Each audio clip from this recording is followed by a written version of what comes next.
Bonjour, nous allons voir comment changer ces plaquettes de frein avant sur une Renault Kangoo 1.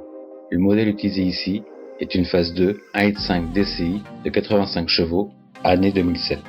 Vous aurez besoin d'un cric et de chandelles, d'un tournevis plat, d'une clé à cliquer avec sa douille de 13.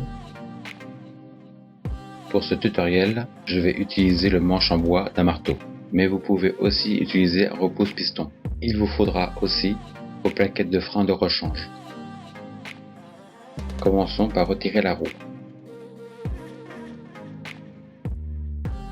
Desserrez simplement les 4 vis, puis, à l'aide d'un cric, levez la voiture.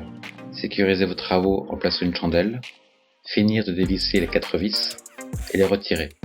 Il ne vous reste plus qu'à déposer la roue. Nous allons maintenant accéder aux plaquettes de frein. Pour cela, on va ouvrir l'étrier de frein. Regardez derrière l'étrier.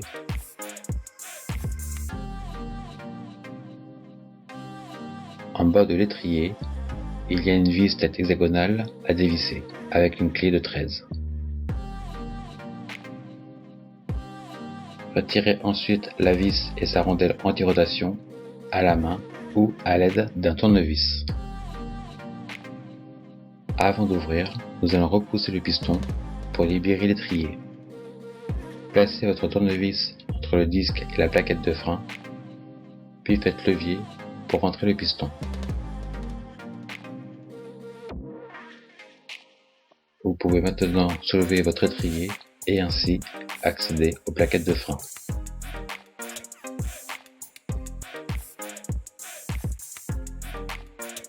Remplaçons maintenant vos plaquettes de frein. À l'aide de votre tournevis plat, décollez les plaquettes de frein, celles de l'extérieur et celles de l'intérieur.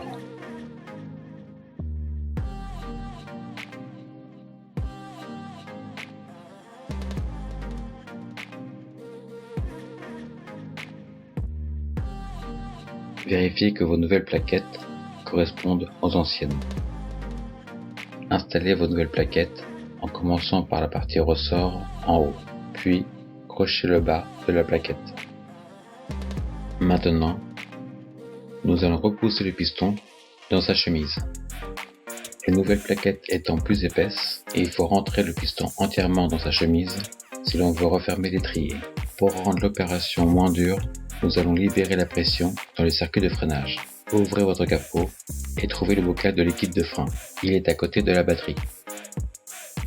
Ouvrez votre bouchon du bocal de liquide de frein. Revenons sur l'étrier de frein. Ici, je vais utiliser un manche en bois de marteau pour reposer le piston. Placez l'embout du manche sur le piston, prenez appui sur l'étrier. En tirant ensuite sur le marteau, vous ferez rentrer le piston. Voici l'extrait d'une autre vidéo avec l'utilisation d'un repousse-piston. Nous allons assembler le repousse-piston. Placez la butée sur la broche.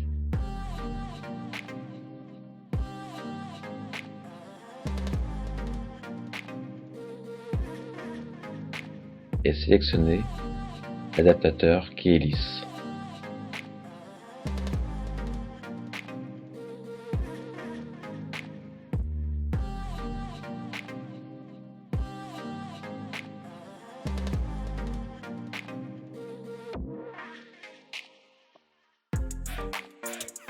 Maintenant que le repousse-piston est prêt, installez-le sur l'étrier. Et en vissant le repousse-piston, nous allons faire rentrer le piston.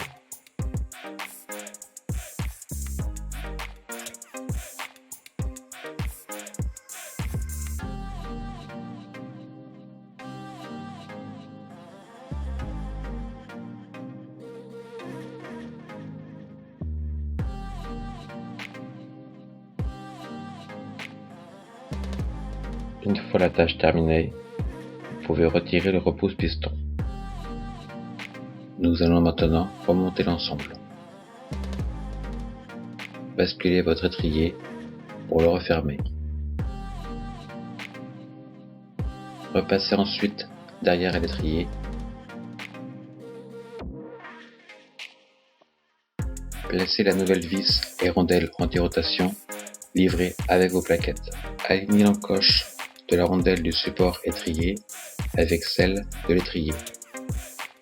Remontez ensuite votre roue, puis appuyez plusieurs fois sur la pédale de frein jusqu'à que la pédale durcisse.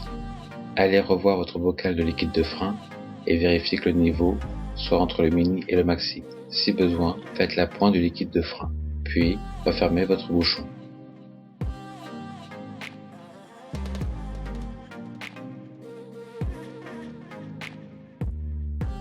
Merci d'avoir visionné cette vidéo. J'espère qu'elle vous a plu et qu'elle vous a été utile. Si c'est le cas, mettez-moi un petit j'aime pour me le faire savoir. Vous trouverez aussi des liens affiliés vers vos pièces de rechange un peu plus bas dans la description. Et n'hésitez pas à vous abonner à ma chaîne pour d'autres tutoriels. Et je vous souhaite à la prochaine dans de futures vidéos.